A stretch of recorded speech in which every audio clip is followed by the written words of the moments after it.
आप देख रहे हैं तेज खबर 24 और वक्त है खबरों का। रीवा जिले में फर्जी बैंक गारंटी के आधार पर शराब ठेकों के आवंटन का पर्दाफाश हुआ है, जिसमें शराब ठेकेदारों, जिला आबकारी अधिकारी और जिला सहकारी बैंक शाखा मोरवा की मिलीभगत से करोड़ों रुपए की हेराफेरी की गई है। शिकायतकर्ता अधिवक्ता बीके माला ने 28 जून 2023 को आर्थिक अपराध अन्वेषण ब्यूरो ईओडब्ल्यू में शिकायत दर्ज कराई थी, जिस पर ईओडब्ल्यू ने जांच शुरू की। जांच में पाया गया कि शराब ठेकेदारों को नियमों के विरुद्ध जाकर फर्जी बैंक गारंटी के आधार पर लाइसेंस दिए गए हैं। जिला सहकारी बैंक शाखा मोरवा जिला सिंगरौली के तत्कालीन प्रभारी शाखा प्रबंधक नागेंद्र सिंह ने 15,32,23,444 रुपए की 14 फर्जी बैंक गारंटी जारी की। इसमें से 9 बैंक गारंटी शराब ठेकेदारों को दी गई, जिसका इस्तेमाल उन्होंने रीवा, सिंगरौली, उमरिया और सतना जिलों में शराब ठेकों के लाइसेंस प्राप्त करने के लिए किए। मध्य प्रदेश शासन की आबकारी नीति के अनुसार शराब ठेकों के लिए बैंक गारंटी किसी भी सार्वजनिक क्षेत्रों के अनुसूचित व्यावसायिक बैंक, निजी क्षेत्र के अनुसूचित व्यावसायिक बैंक, मध्य प्रदेश राज्य के क्षेत्रीय ग्रामीण बैंक से ही जारी की जा सकती थी। लेकिन इस मामले में जिला सहकारी केंद्रीय बैंक द्वारा जारी बैंक गारंटी को स्वीकार किया गया, जो भारतीय रिजर्व बैंक के द्वारा अनुसूचित बैंकों की सूची में शामिल नहीं है। जिला आबकारी अधिकारी अनिल जैन ने नियमों के विपरीत जाकर इन फर्जी बैंक गारंटियों को स्वीकार किया व शराब ठेकेदारों को ठेके दिए। जांच में यह भी सामने आया है कि बाद में जब शिकायत हुई तो आबकारी अधिकारी अनिल जैन ने लाइसेंसियों से अनुसूचित बैंक की गारंटी प्राप्त कर इस अपराध को दुरुस्त किया। शराब ठेकेदारों ने बैंक मैनेजर और आबकारी अधिकारी के साथ मिलकर इस धोखाधड़ी को अंजाम दिया।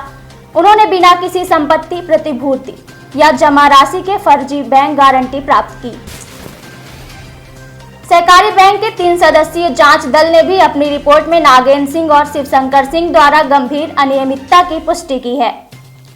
मुख्य कार्यपालन अधिकारी जिला सहकारी केंद्रीय बैंक मर्यादित सीधी के 27 जून 2023 के प्रतिवेदन के अनुसार बैंक गारंटी जारी करने की नीति निर्धारण का अधिकार बैंक संचालन मंडल या स्टाफ उप समिति के पास है और मध्य प्रदेश राज्य सहकारी बैंक के नियमों के तहत काउंटर गारंटी पर ही बैंक गारंटी जारी हो सकती है। नागेंद्र सिंह द्वारा इस नीति का उल्लंघन किया गया। जांच उपरांत नागेंद्र सिंह, अनिल जैन और शराब ठेकेदारों के खिलाफ आपराधिक षड्यंत्र और धोखाधड़ी के आरोप में भारतीय दंड संहिता आईपीसी की धारा 420 धोखाधड़ी, 120 बी आपराधिक षड्यंत्र और भ्रष्टाचार निवारण संशोधन अधिनियम 2018 की धारा 7C के तहत मामला दर्ज किया गया है। एफआईआर में निम्नलिखित आरोपियों को रजिस्टर्ड किया गया है। नागेंद्र सिंह तत्कालीन प्रभारी शाखा प्रबंधक जिला सहकारी केंद्रीय बैंक मर्यादित शाखा मोरवा जिला सिंगरौली, नृपेंद्र सिंह प्रोप्राइट मेसर्स मां लक्ष्मी इंटरप्राइजेस बैकुंठपुर नई गढ़ी, हनुमना देव तालाब शराब दुकान समूह, अजीत सिंह प्रोप्राइट मेसर्स आशा इंटरप्राइजेस, इटौरा शराब दुकान समूह उपेंद्र सिंह बघेल, मौगन शराब दुकान समूह आदित्य प्रताप सिंह, रायपुर करचुलियान शराब दुकान समूह विजय बहादुर सिंह, प्रोप्राइट मेसर्स आर्या ग्रुप, समान नाका शराब दुकान समूह अनिल जैन, जिला आबकारी अधिकारी जिला रीवा शामिल हैं।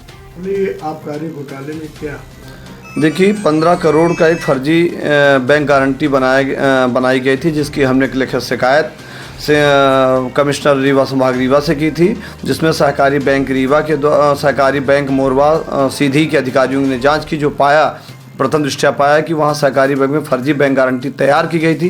कोर्ट रचित मनगढ़ंत दस्तावेज तैयार किए गए थे, जिसमें रीवा के फर्जी बैंक गारंटी जो बनाया गया था उसमें जो लाइसेंसधारी थे वो भी उसमें शामिल थे, रीवा के जैन अधिकारी शामिल थे, जो आबकारी अधिकारी हैं वो शामिल थे, और इसी प्रकार के बैंक अधिकारियों के कोर्ट रचित मनगढ़ंत दस्तावेज तैयार करके फर्जीवाड़ा किया गया था, जिसमें रीवा की बहुत सारी फर्में थीं, जिसमें 15 करोड़ के लगभग लागत से 15 करोड़ की राशि की फर्जी बैंक गारंटी बनाई गई थी। जिस बैंक गारंटी में श्री नागेंद्र सिंह तत्कालीन शाखा प्रभारी की भूमिका थी, श्री निपेंद्र सिंह जी प्रोप्राइटर मेंबर मां लक्ष्मी इंटरप्राइज बैकुंठपुर की भूमिका थी, इसी प्रकार अजीत सिंह प्रोप्राइटर मेमस, आशा इंटरप्राइज टोरा शराब दुकान समूह शामिल थे। उपेंद्र सिंह बघेल मऊगंज शराब दुकान शामिल थे। श्री आदित्य प्रताप सिंह रायपुर कचुलियान शराब की दुकान शामिल थी।